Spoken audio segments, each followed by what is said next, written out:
Chers téléspectateurs, bonjour. Lors des 6 émissions précédentes, nous avons apporté notre modeste contribution pour expliquer les concepts du Tsin et du Tud dans la pensée malgache. Nous espérons que les éclaircissements que nous avons apportés facilitera à celui qui est issu d'une civilisation différente la compréhension et l'approche de la société malgache.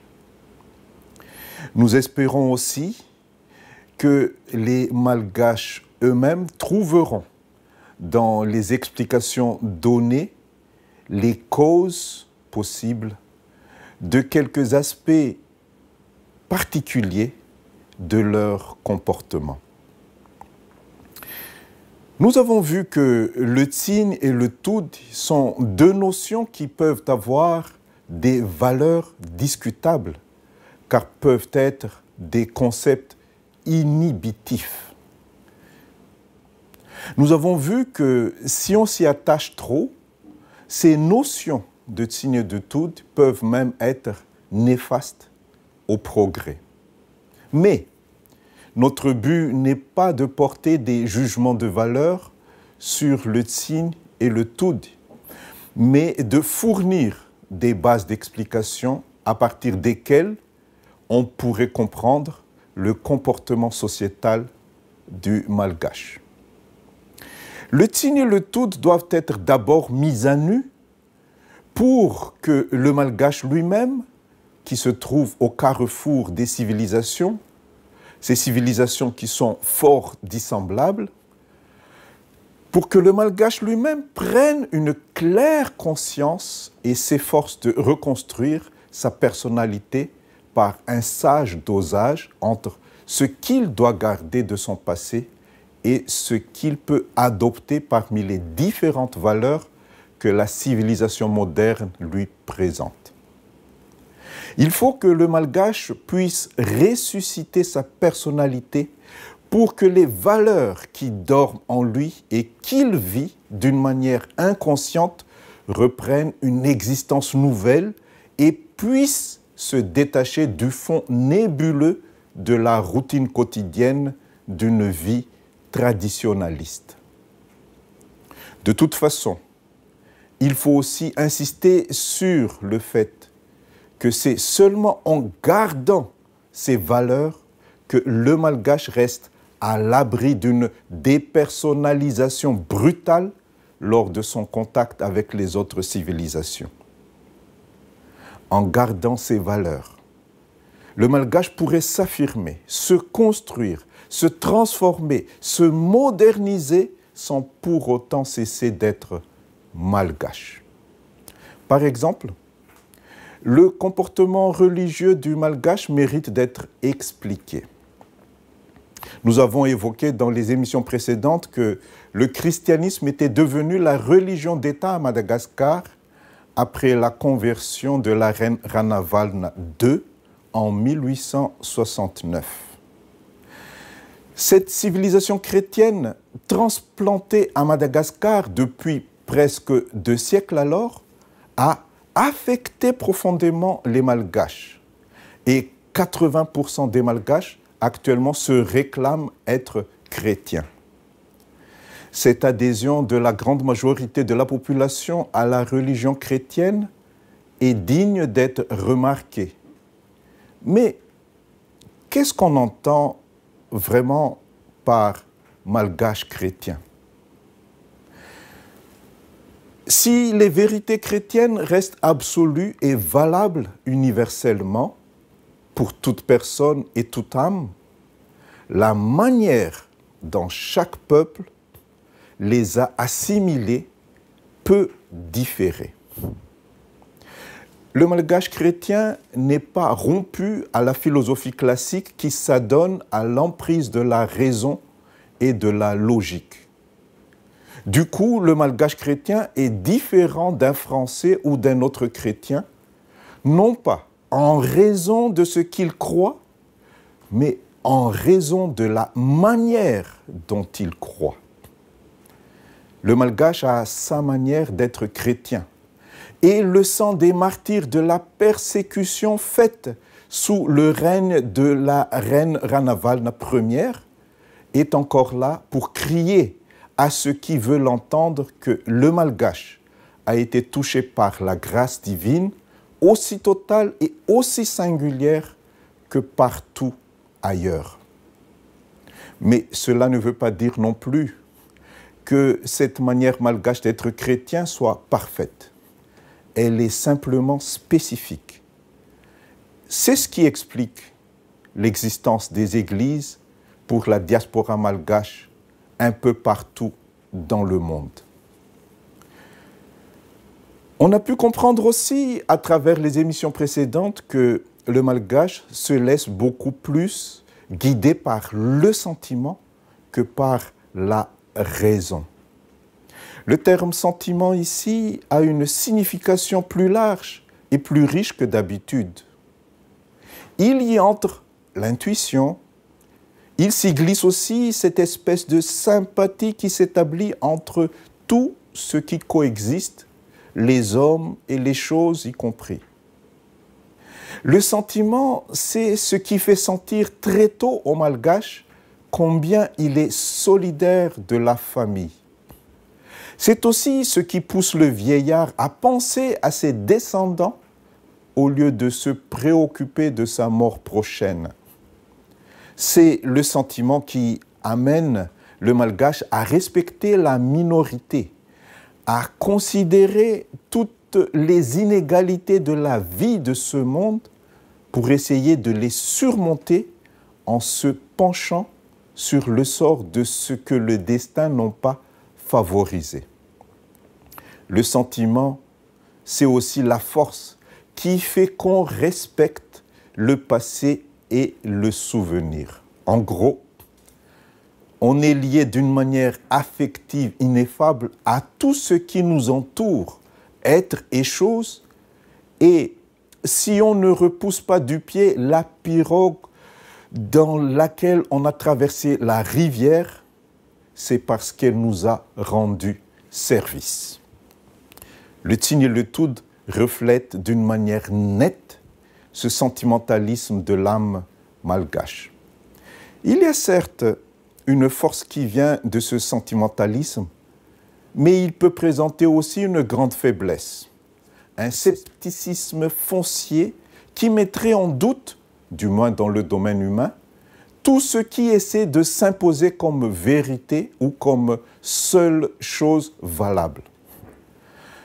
Dans la vie de tous les jours, il en résulte qu'il y a une juxtaposition de valeurs contradictoires et une tolérance qui serait fort démesurée pour un esprit plus dogmatique.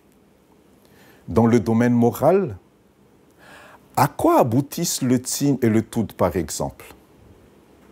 Dans le domaine moral, le Tign et le Toud aboutissent à la recherche d'une perfection formelle.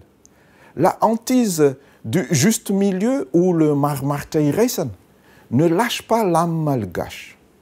Mais cette recherche du juste milieu, qui est très louable en soi, peut aboutir à une sorte de fatalisme qui bloque les initiatives et ne favorise pas le progrès si on ne fait pas attention.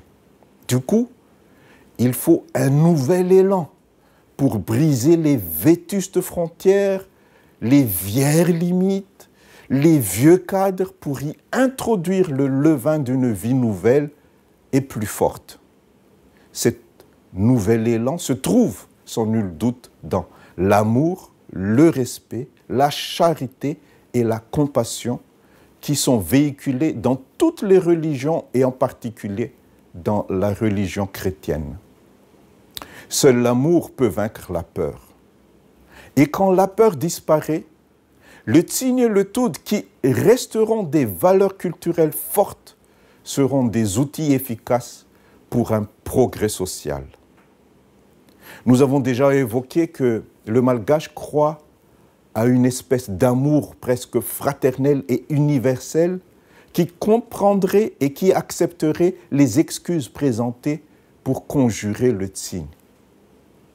Le nouvel élan, alors, et non seulement de croire à cet amour universel, mais de le vivre totalement. Par là, présenter les excuses pour conjurer le signe est certes louable, et il faut le faire, mais ceci n'enlève en rien l'obligation de réparer le tort qu'on a pu causer. En effet, les notions du Tsin et du Tud devraient en principe renforcer la sensibilité à la honte. Quand on a fauté vis-à-vis des membres de la société, cette sensibilité à la honte est une valeur essentielle de l'être humain. Le progrès social de tout un chacun peut être même déterminé par sa sensibilité à la honte. C'est cette sensibilité qui pousse l'homme à tenir sa parole, à être fiable et devenir homme à qui on peut faire confiance. C'est cette sensibilité qui incite l'homme à réparer le tort que lui ou un membre de sa famille ait pu commettre. C'est cette sensibilité aussi qui pousse le fautif à demander pardon pour que les rancunes s'estompent et ne bloquent pas la communication et les progrès relationnels dans la société. La sensibilité à la honte, doit être renforcée pour pousser ceux qui ont volontairement ou involontairement fauté vis-à-vis de la société à réparer leurs fautes et à assumer les responsabilités qui y sont rattachées.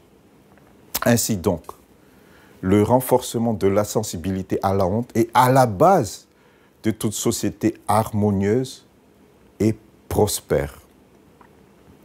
La compréhension actualisée du Tsin et du Tud devrait alors se débarrasser du sentiment de peur devenu instinctif qui est rattaché et qui est un facteur de blocage. L'approche du Tsin et du Tud doit se transformer en une éducation éthique et morale basée sur l'amour, le respect, la charité et la compassion afin d'épanouir une personnalité de tout un chacun. Pour ce faire, nous devons détecter quotidiennement nos fautes et les réparer immédiatement, car si nous n'arrivons pas à réparer nos fautes, nous ne pouvons pas moralement progresser. Nous devons aussi détecter puis réparer les fautes commises par nos parents ou nos ancêtres vis-à-vis de la société. Il faut qu'on arrive à effacer tout méfait et souillure rattachés au nom de famille, afin que tous les descendants puissent être fiers de leurs ancêtres et jouir alors des bénéfices des bonnes actions effectuées par ceux-ci. Nous devons sans cesse penser et agir pour le bien du pays qui nous a autant donné pour notre bien-être.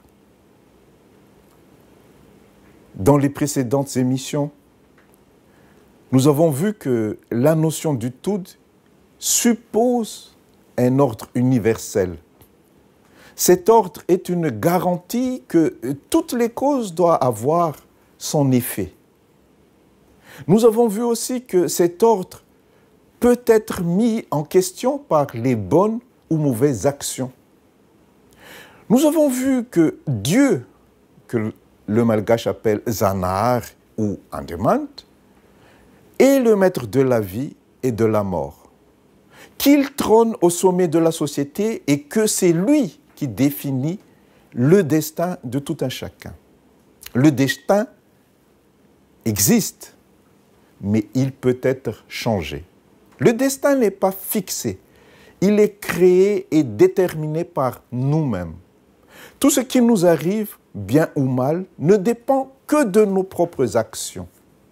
Les meilleures façons d'influencer et de changer le destin sont améliorer la sensibilité à la honte, avoir peur ou craindre Dieu, avoir le courage et la détermination de vouloir changer son destin. Celui qui a une bonne sensibilisation à la honte et qui craint Dieu peut alors réparer ses fautes et pourrait améliorer et s'améliorer moralement.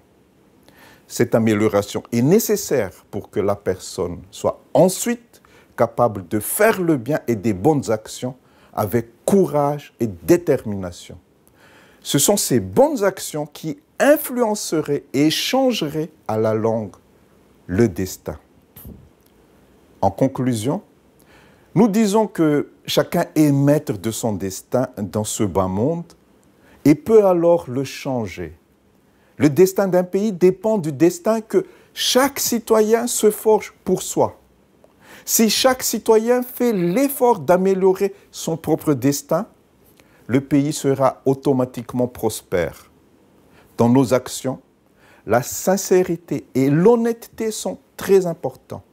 On peut même dire que c'est la sincérité et l'honnêteté qui met nos cœurs en phase avec l'ordre universel et empêche les sanctions ou le déclenchement du Tsin et du Tud. Ainsi, on a terminé nos émissions dédiées au Tsin et au Tud dans la pensée malgache. Nous espérons que les éléments que nous avons développés vous ont aidé à mieux comprendre ce pan de la culture du peuple malgache. Nous espérons aussi vous avoir donné des pistes de réflexion pour pouvoir changer le destin et influencer ainsi le destin du monde entier pour un meilleur vivre ensemble dans la paix et l'harmonie. Merci de votre attention et à la prochaine.